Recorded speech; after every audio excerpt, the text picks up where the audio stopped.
Bonjour à tous, dans cette vidéo on va voir les boucles et plus spécifiquement un type de boucle appelé for loop. On va imaginer qu'on souhaite écrire Bob avec du code de la cellule A1 à la cellule A10. Je vais aller dans Outils, Éditeur de script. Me voilà dans Google Apps Script. Je vais commencer par appeler ma fonction imprime Bob et on va voir ce que ça donne si on n'utilise pas de boucle. Je vais utiliser une variable que j'ai appelée SS comme spreadsheet et je vais simplement spécifier l'endroit où je souhaite que mon code soit utilisé dans l'application spreadsheet au niveau de la spreadsheet active et je vais utiliser getSheetByName pour spécifier que je souhaite utiliser l'onglet qui s'appelle sans loop, mon onglet ici.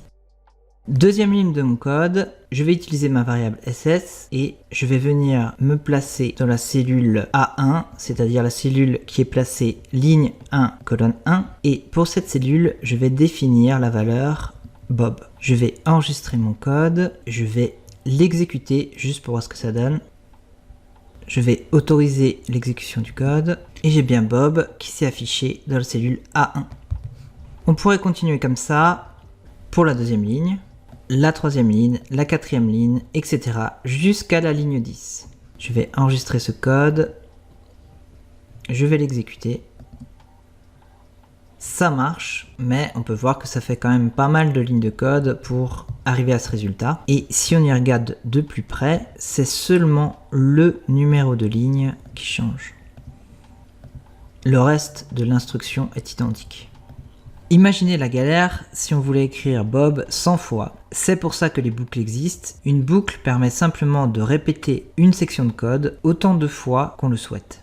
Une boucle est composée de deux éléments, un compteur qui va compter le nombre d'itérations à réaliser et une instruction qui sera répétée autant de fois que le nombre d'itérations du compteur.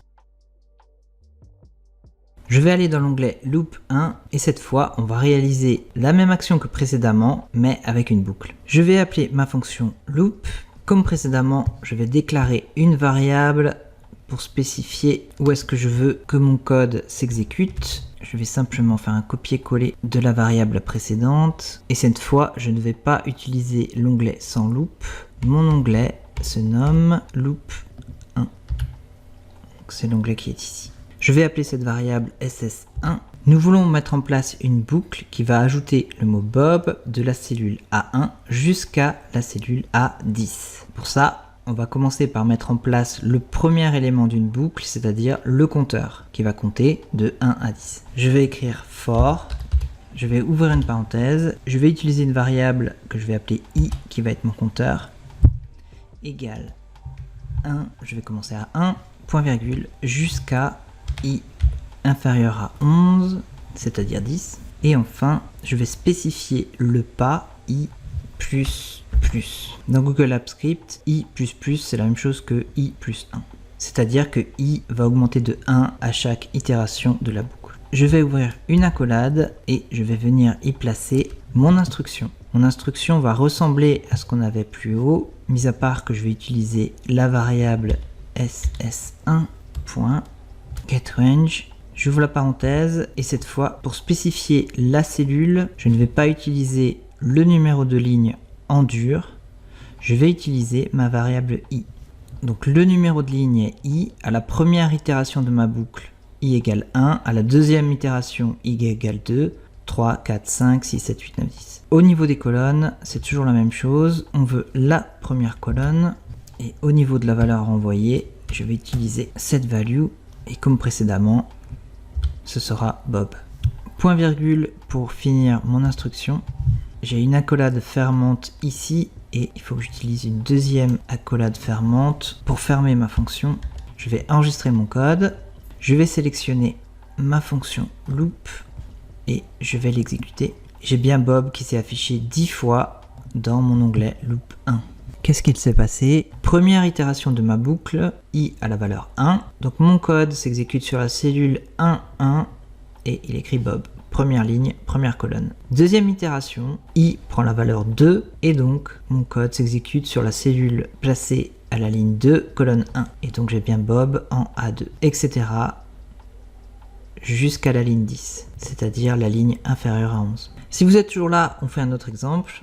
Je vais venir me placer dans l'onglet Loop 2 et cette fois, on va vouloir compter de 1 à 10 avec du code dans la colonne A. Donc en A1, 1, en A2, 2, en A3, 3, jusqu'en A10, 10.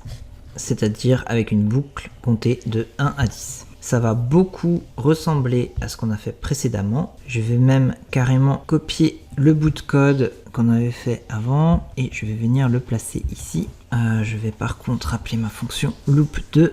Je vais appeler ma variable pour retrouver le bon onglet ss2 cette fois et je vais vouloir utiliser l'onglet qui s'appelle loop2.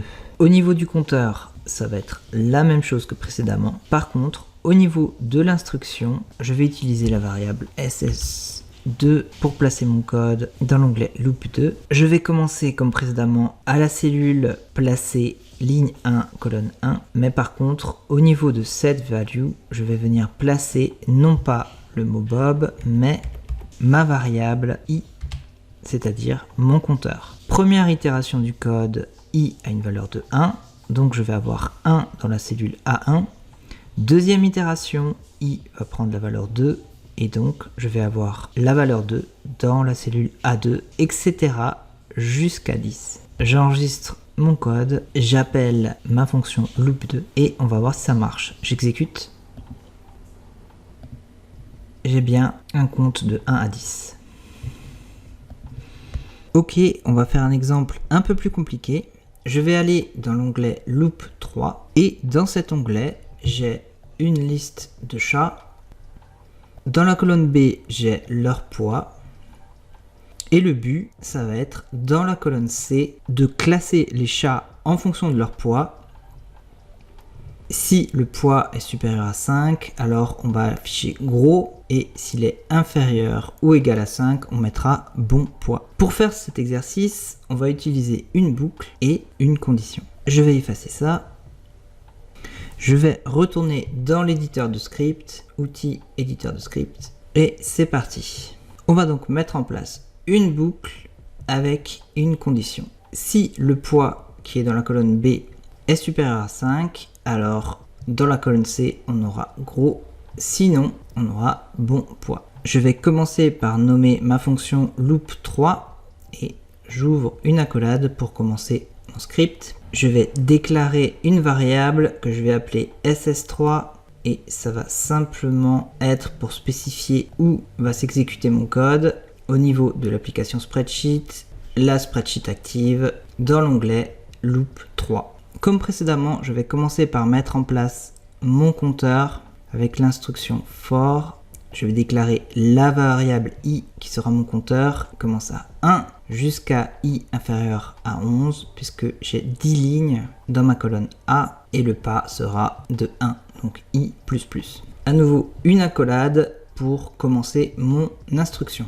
L'instruction commence avec une condition if si ma cellule a une valeur supérieure à 5, alors attention, le i est la variable de mon compteur. Première itération, je vais avoir i égale 1, donc je vais venir me placer première ligne, deuxième colonne, je me retrouve ici, je vais rechercher la valeur de cette cellule, donc B1 supérieur à 5. J'ouvre une accolade, alors j'ai ici mon compteur. Première itération, la valeur de i est 1. La valeur située dans la cellule ligne 1, colonne 3, prendra la valeur gros. Donc à la première itération, je vais me retrouver ici en C1. Et comme la valeur de la cellule B1 est égale à 7, c'est supérieur à 5. Et donc en C1, j'aurai gros. Je vais placer une accolade fermante pour sortir de cette condition. Je vais saisir l'instruction else. Donc sinon, j'ouvre une accolade.